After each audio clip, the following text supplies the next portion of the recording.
बच्चों, मैं अनाज लाने के लिए बाहर जा रही हूँ। तुम दोनों घोंसले के अंदर ही रहना, कहीं बाहर मत जाना। मैं जल्दी वापस आऊंगी। हाँ मम्मी।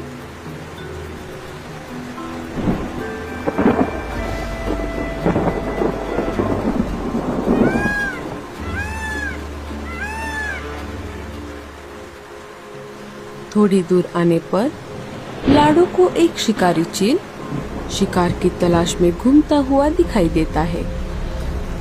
अरे बाप रे, ये तो मेरी ही तरफ आ रहा है। मुझे कहीं पर छुपना होगा। लाडो पास वाले एक बड़े से पेड़ के पत्ते के पीछे छुप जाती है। वहाँ पर पहले से ही कालू कौवा और मीनू मौसी छुपे हुए थे। अरे कालू भैया और मीनू मौसी, आप यहाँ पर कैसे? अरे पागल, जरा धीरे बोल। एक शिकारी चील शिकार के तलाश में आसपास ही भटक रहा है। हाँ, इसीलिए हम यहाँ पर छुपे बैठे हैं। शिकारी चील वहाँ से चला जाता है। लाडो, कालू और मीनू मौसी वहाँ से बाहर आ जाते हैं। अरे लाडो, तुम अकेली बाहर क्या कर रही हो? क्या तुम्हें नहीं पता, शिकारी चील बच्चों को मारकर खा रहा है? हाँ कालू भैया, मुझे पता है, लेकिन मैं क्या करूँ? घर का सारा अनाज तो खत्म हो गया है। बच्चे भी बहुत भूखे हैं, इसीलिए मुझे इस तेज बारिश में बाहर आना पड़ा। हम दोनों भी अनाज लाने के लिए बाहर आए थे। कालू पश्चिम की तरफ और मैं पूरब की तरफ गई थी। मुझे थोड़ा अनाज मिल गया, लेकिन कालू को नहीं मिला। क्या तुम्हें अनाज मिल गया लाडो? नहीं मीनू मौसी, मैं अभी अभी तो बाहर आई हूँ। मुझे अभी अनाज ढूंढने के लिए जाना है। अच्छा हुआ आप दोनों मुझे मिल गए। अब मैं उत्तर दिशा में अनाज ढूंढने के लिए जाती हूँ। कालू भैया, आप मेरी एक मदद कीजिए। आप घर जाते जाते एक बार मेरे घर होकर आना, देखना कि बच्चे ठीक है या नहीं। हाँ लाडो, तुम चिंता मत करो। तुम्हारे वापस आने तक मैं बच्चों के पास ही रहूँगा। आपका बहुत बहुत शुक्रिया कालू भैया। मैं आते आते आपके लिए भी अनाज लाऊंगी। लाडो, तुम उत्तर दिशा में ज्यादा अंदर मत जाना। वहाँ पर शिकारी चील और गिद्धों का अड्डा है। हाँ कालू भैया, मैं अपना ख्याल रखूंगी। तीनों अपने अपने रास्ते चले जाते हैं। लाडो अनाज की खोज में बहुत अंदर तक आ गई थी। उसे पता ही नहीं चला कि वो शिकारी चीलों के इलाके में आ गई है। थोड़ा और आगे आने पर वही चील लाडो का रास्ता रोक लेता है। आखिरकार मुझे शिकार मिल ही गया, छोटा ही सही। मेरे पेट की आग थोड़ी तो शांत होगी। चील भैया, मुझे खाने से पहले आप मुझ पर एक एहसान कीजिए। हाँ बोलो। मैं अनाज की खोज में मेरे बच्चों को अकेले घर पर छोड़कर आई हूँ। वो बहुत भूखे हैं। एक बार ये अनाज मुझे मेरे बच्चों को खिलाने दीजिए। मैं वादा करती हूँ, मैं वापस जरूर आऊंगी। आप ऊंचे पहाड़ी पर मेरा इंतजार करना। मैं जाकर आती हूँ। चील को लाडो पर दया आ जाती है। चील लाडो की बातों में आ जाता है।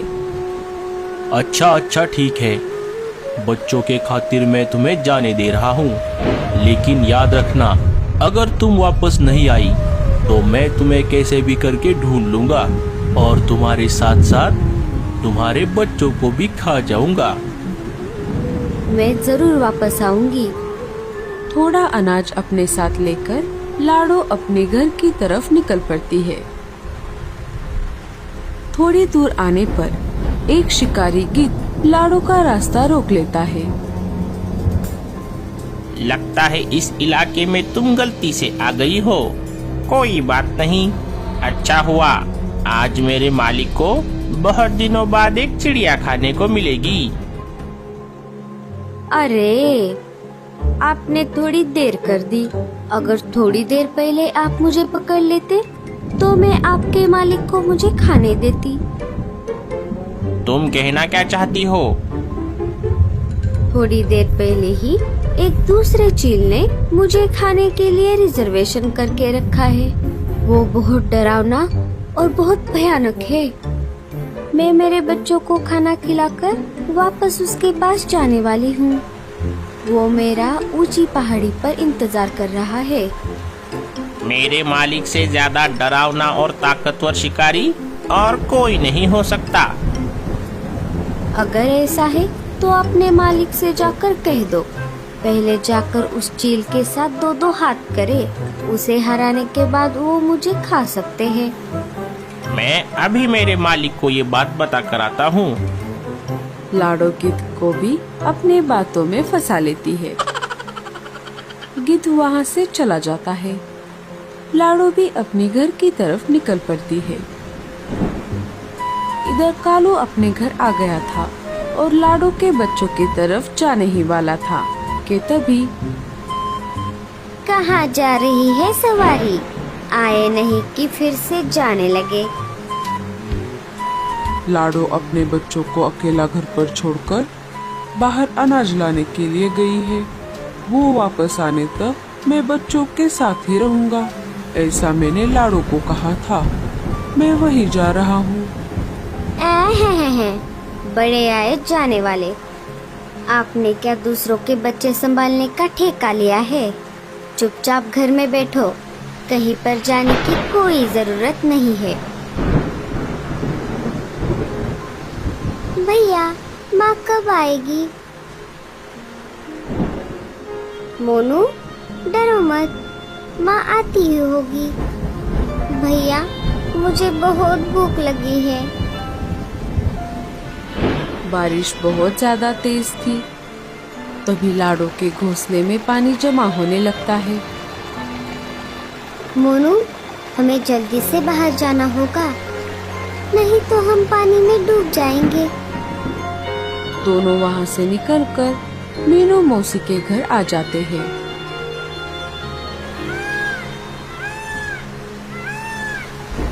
मीनू मौसी उन्हें खाना खिला देती है। गिद्ध अपने मालिक के पास आ जाता है और उन्हें दूसरे चील के बारे में बता देता है। अच्छा, तो ऐसी बात है। चलो उस चील को समझा कर आते हैं।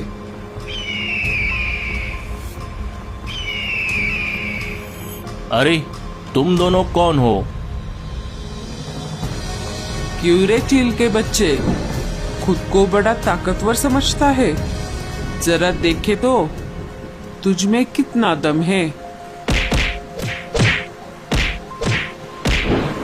जैसे तैसे करके अपनी जान बचाकर लाडो अपने घोंसले के पास आ जाती है। घोंसले में जमा हुआ पानी देखकर लाडो बहुत डर जाती है। बच्चे भी घोंसले में नहीं थे।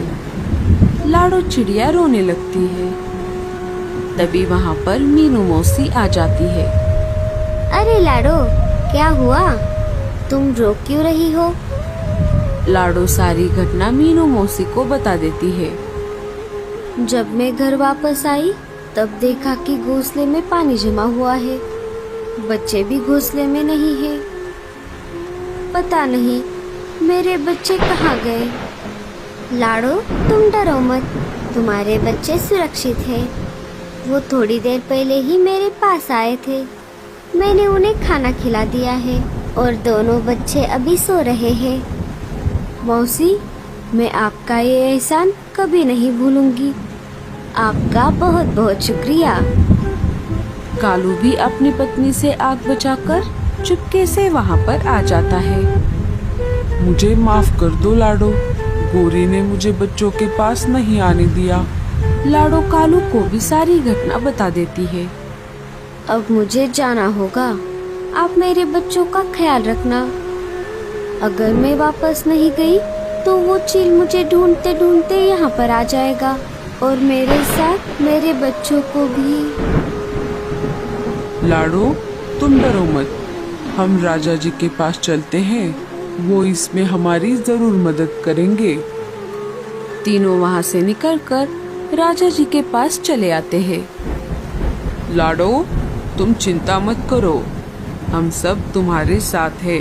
चलो, मैं और सिपाही तुम्हारे साथ चलते हैं और उन बदमाश चीलों को सबक सिखाते हैं। सारे वहाँ से निकलकर ऊंची पहाड़ी पर पहुँच जाते हैं और देखते हैं तो क्या, दोनों चील और गिद्ध आपस में झगड़ा करके जख्मी होकर जमीन पर पड़े हुए थे। अरे वाह, लगता है इन्होंने आपस में ही झगड़ा कर लिया। लाडो, इस होशियारी का सारा क्रेडिट मैं तुमको देता हूँ। तुमने अपनी होशियारी से इनको आपस में ही लड़वा दिया। सब लाडो की वाह वाह कर रहे थे। तो दोस्तों, कैसी लगी आपको हमारी ये कहानी? हमें कमेंट्स में जरूर बताना।